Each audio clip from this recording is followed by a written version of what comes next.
Hello everyone, আসসালামু আলাইকুম। United স্কুলে স্বাগতম। আজকে অষ্টম শ্রেণীর অনুশীলনী 3-এর 10 নম্বর প্রশ্নের সমাধান করব। প্রশ্নটিতে বলা হয়েছে একটি পুকুরের দৈর্ঘ্য 60 মিটার এবং প্রস্থ 40 মিটার। পুকুরের পাড়ের বিস্তার 3 মিটার।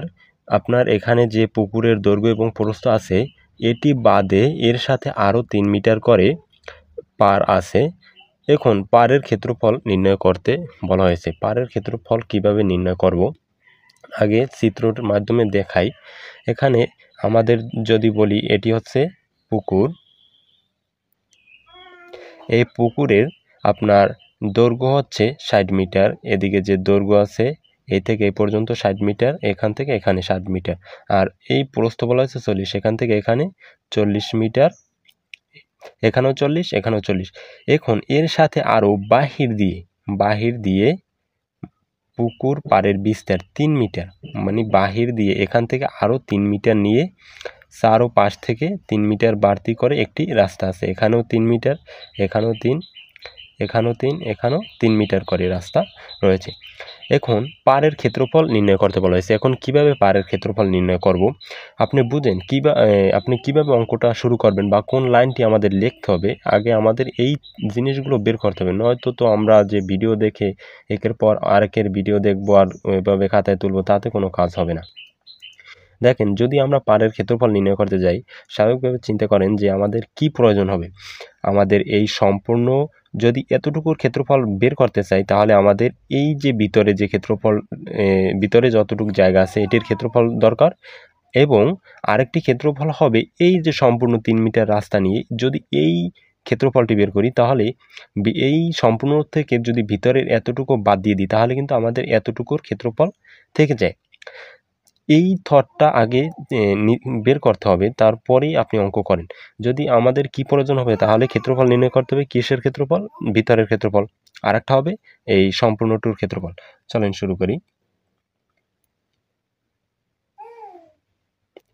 সমাধান। এখন লিখবেন কি, এখানে দেওয়া আছে কি, পুকুরের দৈর্ঘ্য দেওয়া আছে এবং প্রস্থ দেওয়া আছে, তাহলে এগুলো লিখে নিই।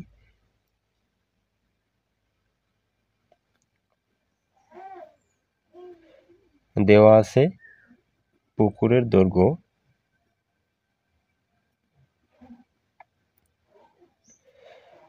আছে 60 মিটার এবং পুকুরের প্রস্থ আছে 40 মিটার। এখন আমরা এটির একটি ক্ষেত্রফল, এটি হচ্ছে ভিতরের, এখন ভিতরের ক্ষেত্রফল বের করব। অতএব পুকুরের ক্ষেত্রফল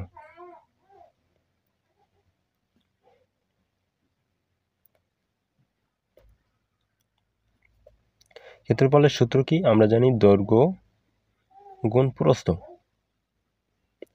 এখন এখানে আমাদের দৈর্ঘ্য আছে 60 মিটার এবং প্রস্থ হচ্ছে 40 মিটার, এবং এখানে 0, 4 ছক 24, এখানে 2400 বর্গ মিটার। তাহলে আমরা ভিতরের ক্ষেত্রফল পেলাম কত? 2400 বর্গ মিটার। এখন আমাদের এই যে ভেতর এবং পাড় সহ এই দুইটা একসাথে বের করতে হবে। এখন আমরা লিখতে পারি আবার আমাদের এই দৈর্ঘ্য প্রস্থ নির্ণয় করতে হবে এই পাড় সহ। এখন পাড় সহ পুকুরের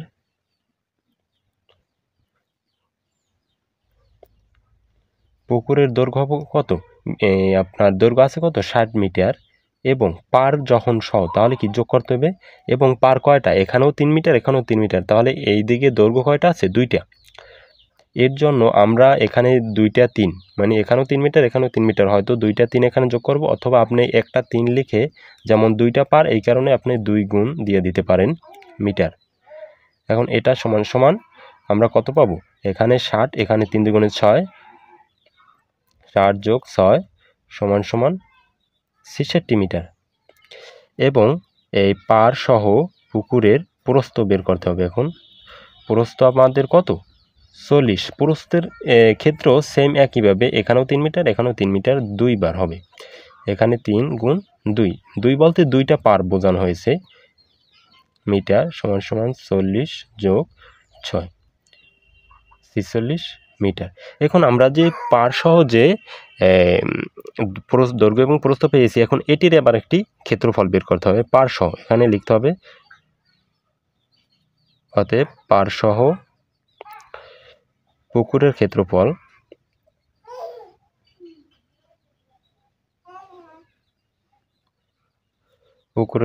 আমরা তো এখানে লিখেছি দৈর্ঘ্য প্রস্থ, এখানে না লিখলেও হবে। আমাদের দৈর্ঘ্য কত? 66 গুণ প্রস্থ 46 বর্গ মিটার। এখন এখানে 66 এবং 46 গুণ করলে হবে 3036 বর্গ মিটার। এখন আমরা তো একটি পাড়সহ এবং আমাদের দরকার ছিল পাড়সহ এবং পাড় বাদে, তাহলে আমাদের পাড়সহ এবং পাড় বাদে পেয়েছি। এখন আমরা কি পাড়ের ক্ষেত্রফল রাখবো, পাড়ের ক্ষেত্রফল। এখন পাড়ের ক্ষেত্রফল বের করার জন্য আমাদের কি করতে হবে?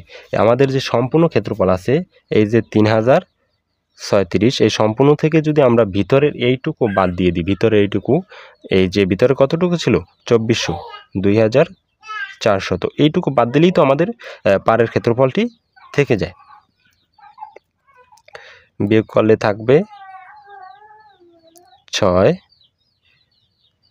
3, 4, এখানে থাকবে 6, 3, 3, 0, এখানে কত? 636 বর্গ মিটার। এই হচ্ছে উত্তর। এখন আমরা 11 নম্বর প্রশ্নের সমাধান করব।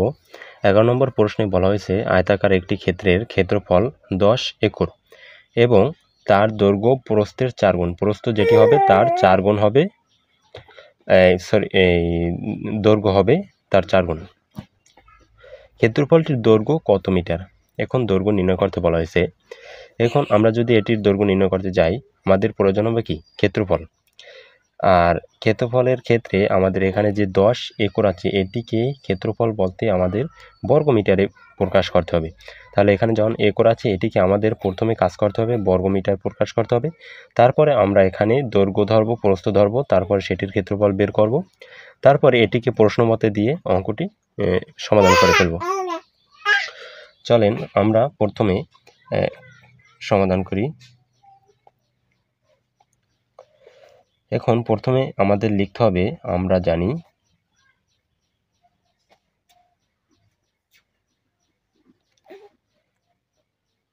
1 একর সমান সমান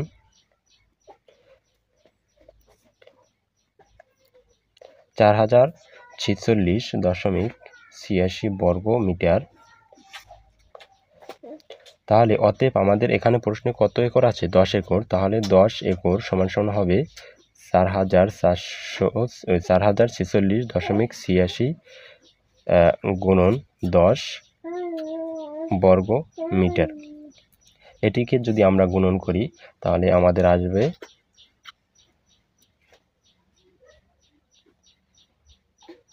0.6 বর্গ মিটার। 40,468.6 বর্গ মিটার আসবে আমাদের ক্ষেত্রফল। এখন আমাদের যে বলা হয়েছিল এখানে দৈর্ঘ্য প্রস্থের 4 গুণ। এখন আমরা ধরব, মনে করি প্রস্থ।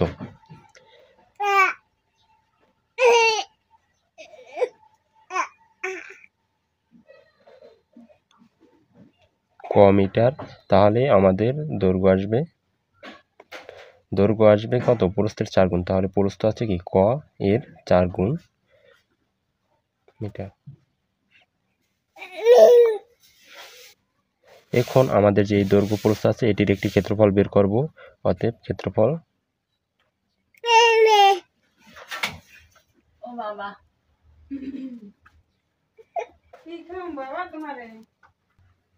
এখন আমাদের এখানে দৈর্ঘ্য কত? 4 ক গুণন প্রস্থ হচ্ছে ক।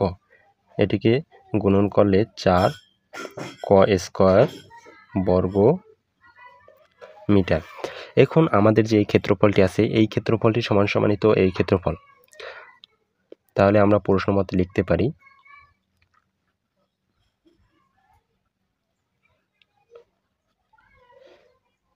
এখানে যে 4 ক এই ক্ষেত্রফল সমান ক্ষেত্রফল 0.6। এখন বা এখানে আমরা যদি ক স্কোয়ার রাখি, এখানে 4 কয়ের সাথে গুণাকার আছে, এটিকে এপাশে আনলে ভাগ হয়ে যাবে।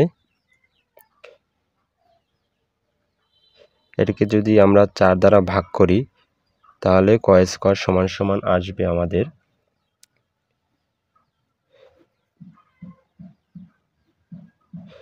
এটিকে আপনারা ক্যালকুলেটর দিয়ে ভাগ করবেন তাহলে আসবে 10,117.15।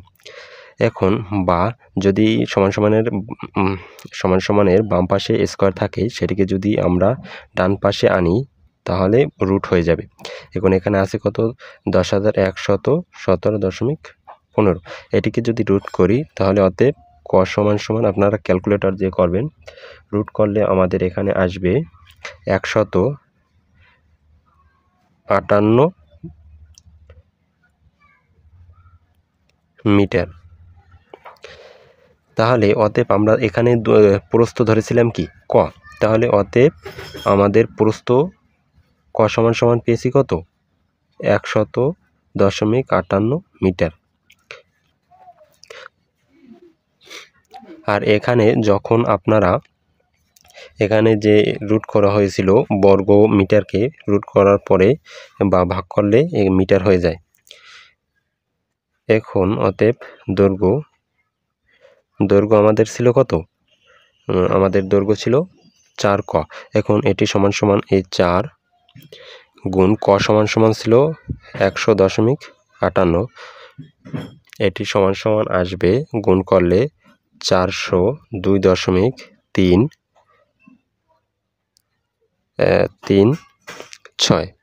মিটার।